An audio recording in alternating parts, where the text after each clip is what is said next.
कलकत्ता राज्य में हुई शर्मसार घटना। एक निर्भया के साथ हुई शर्मसार घटना। कलकत्ता हाई कोर्ट में एक माँ और बाप अपनी बेटी की हत्या व रेप की याचिका दर्ज करते हैं। बताते हैं कि पहले हमारे पास फ़ोन पहुंचता है और कहते हैं कि तुम्हारी बेटी की तबीयत खराब है, वह बीमार है। अभिभावक परेशान होकर रोने लगते हैं और घर में ये आशंका सी जाहिर होने लगती है जैसे कि बहुत बड़ी अप्रिय घटना हो गई हो। बार बार ये जानने की कोशिश करते रहे, फ़ोन लगाया वापस मेडिकल वालों को। तब बार बार फ़ोन लगाने के बाद उन्होंने जवाब दिया कि तुम्हारी बेटी ने अपनी जीवन लीला समाप्त कर ली है। उन्हें समझ नहीं आ रहा था कि आखिर करे तो क्या करे। इसके बाद माँ और बाप सीधे हॉस्पिटल पहुंच जाते हैं और वहां जाने के बाद कहते हैं कि हम अपनी बेटी से मिलने के लिए आए। आखिरकार मामला क्या है? जब डॉक्टर लोग या जो भी वहां पर मौजूद होता है वो ये कहता है कि तुम थोड़ी देर आराम करो, बैठो, पानी पियो। इसी तरह इंतजार करते करते माँ बाप को 3 घंटे का समय बीत चुका था, लेकिन माँ और बाप की कोई सुन ही नहीं रहा था।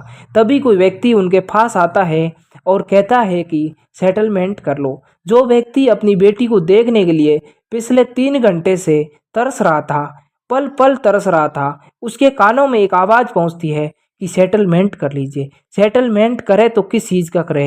हाईकोर्ट ने याचिका ये याचिका हाईकोर्ट ने सुनी तो देश भर में इस घटना को लेकर बवाल मचा हुआ है। हाईकोर्ट ने सुनी तो हाईकोर्ट को ये गुस्सा आया कि ये ऐसे हो कैसे सकता है हमारे देश के अंदर। जो बीमार है उन्हें इलाज इसलिए नहीं मिल रहा है क्योंकि डॉक्टर ही सुरक्षित नहीं है। मुख्यमंत्री ममता बनर्जी ने कहा कि 7 दिन में सबूत नहीं जुटा पाए तो जांच सीबीआई को दे दी जाएगी। तभी हाईकोर्ट ने कहा कि 7 दिन के अंदर तो सबूत भी दबा दिए जा सकते हैं, इसलिए जांच को 5 दिन के अंदर ही सीबीआई को दे देनी चाहिए। कलकत्ता राज्य में हुई शर्मसार घटना। एक निर्भया के साथ हुई शर्मसार घटना।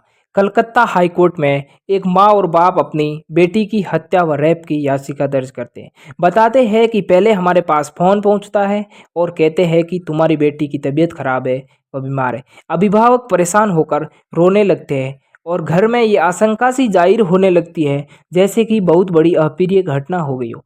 बार बार ये जानने की कोशिश करते रहे, फ़ोन लगाया वापस मेडिकल वालों को। तब बार बार फ़ोन लगाने के बाद उन्होंने जवाब दिया कि तुम्हारी बेटी ने अपनी जीवन लीला समाप्त कर ली है। उन्हें समझ नहीं आ रहा था कि आखिर करे तो क्या करे। इसके बाद माँ और बाप सीधे हॉस्पिटल पहुंच जाते हैं और वहां जाने के बाद कहते हैं कि हम अपनी बेटी से मिलने के लिए आए। आखिरकार मामला क्या है? जब डॉक्टर लोग या जो भी वहां पर मौजूद होता है वो ये कहता है कि तुम थोड़ी देर आराम करो, बैठो, पानी पियो। इसी तरह इंतजार करते करते माँ बाप को 3 घंटे का समय बीत चुका था, लेकिन माँ और बाप की कोई सुन ही नहीं रहा था। तभी कोई व्यक्ति उनके पास आता है और कहता है कि सेटलमेंट कर लो। जो व्यक्ति अपनी बेटी को देखने के लिए पिछले 3 घंटे से तरस रहा था, पल पल तरस रहा था, उसके कानों में एक आवाज़ पहुंचती है कि सेटलमेंट कर लीजिए। सेटलमेंट करे तो किस चीज़ का करे? हाईकोर्ट ने याचिका ये याचिका हाईकोर्ट ने सुनी तो देश